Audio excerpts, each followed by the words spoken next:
Hi friends, నేనైతే ఈరోజు మన కృష్ణాపట్నం బీచ్కి అయితే వచ్చాను. ఇక్కడ వ్యూ పాయింట్ చాలా బాగుంటుందని నేను చాలాసార్లు విన్నాను.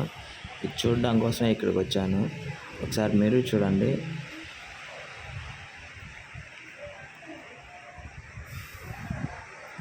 ఇక్కడ నుంచి చూస్తే ఆ వ్యూ మాత్రం చాలా ఎక్సలెంట్గా ఉంది.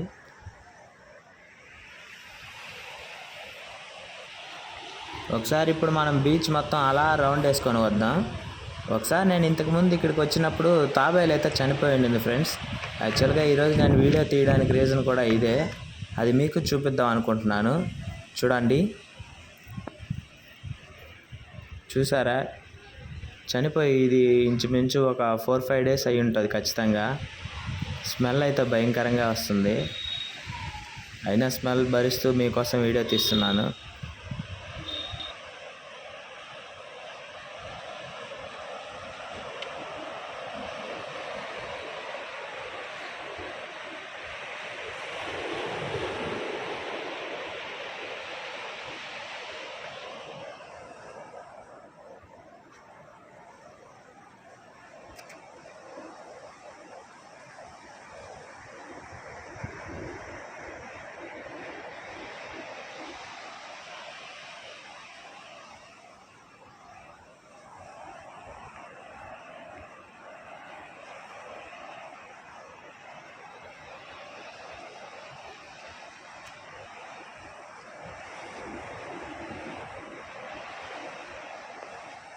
ఇక్కడే ఎందుకు ఇలా జరుగుతున్నాయో నాకైతే అర్థం కావడం లేదు. ఒకసారి చూడండి, ఇక్కడ ఒకటి, ఇదైతే ఫ్రెష్గా నైటే చనిపోయినట్టుంది.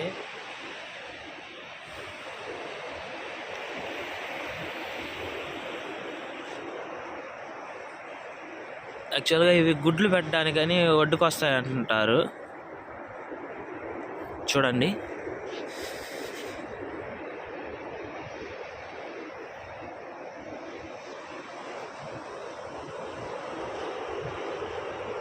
సముద్రం ఒడ్డునే.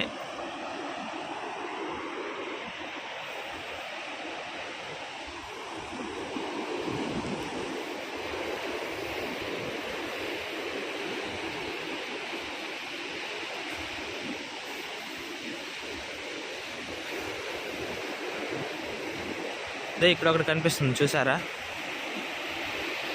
ఇది కూడా కొత్తదిలానే ఉంది. బహుశా ఇది రాత్రే చనిపోయి ఉండొచ్చు.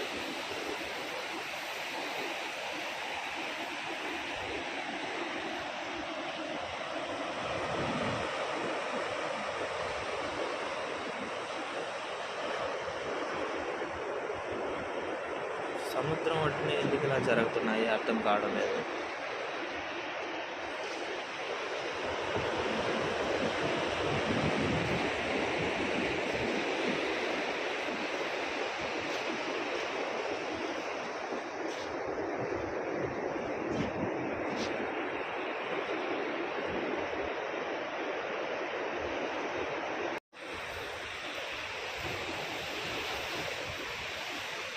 ఇక్కడ ఇంకొకటి ఉంది.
ఓ, ఆడ ఇంకొకటి ఉన్నట్టుంది.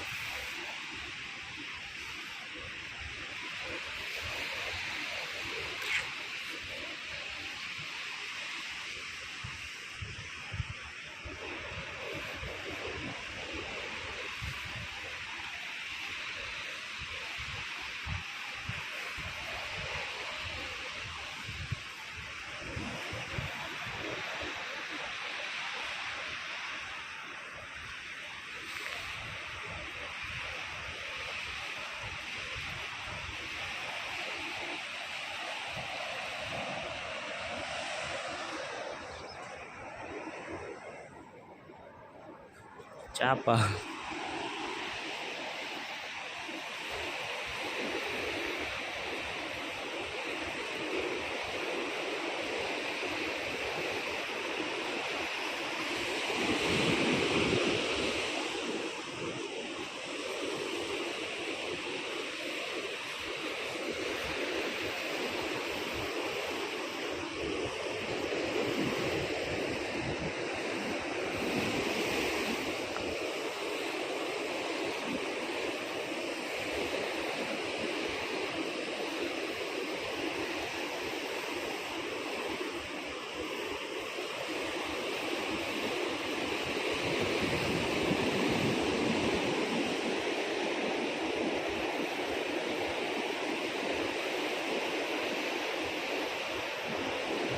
వీటిని చూసిన తర్వాత నేనైతే ఒక అతన్ని అడిగాను, అన్న ఎందుకు ఇలా అవుతున్నాయని నేను అడిగితే ఆయన నాకు ఒకటే సమాధానం చెప్పాడు.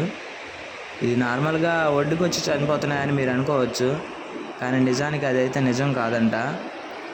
సముద్రం పైన వేటకి వెళ్ళిన తర్వాత వలకి చిక్కుకుంటాయంట. అవి విడిపించే టైంలో అలా విడిపించిన వాటిని అక్కడే చనిపోయి ఇలా చనిపోయిన తర్వాత ఒడ్డుకు వచ్చి తేలుతాయని చెప్పాడు. కొన్ని గుడ్లు పెట్టడానికి కూడా ఒడ్డుకు వస్తాయంట. ఇలా గుడ్లు పెట్టే టైంలో ప్రమాదవశాత్తు ఇలా జరుగుండొచ్చు అని కూడా అన్నారు. కానీ వాస్తవానికి మత్స్యకారులు ఎవరో తాబేళ్ళని చంపాలని అనుకోరు, రక్షించాలి అని అనుకుంటారు. కానీ ఇలా జరుగుతున్నాయి అంటే మన బ్యాడ్ లక్ అని అనుకోవాలి. మీకు ఎప్పుడైనా తాబేళ్ళని కనిపిస్తే మాత్రం దయచేసి తాబేళ్ళని రక్షించండి ఫ్రెండ్స్.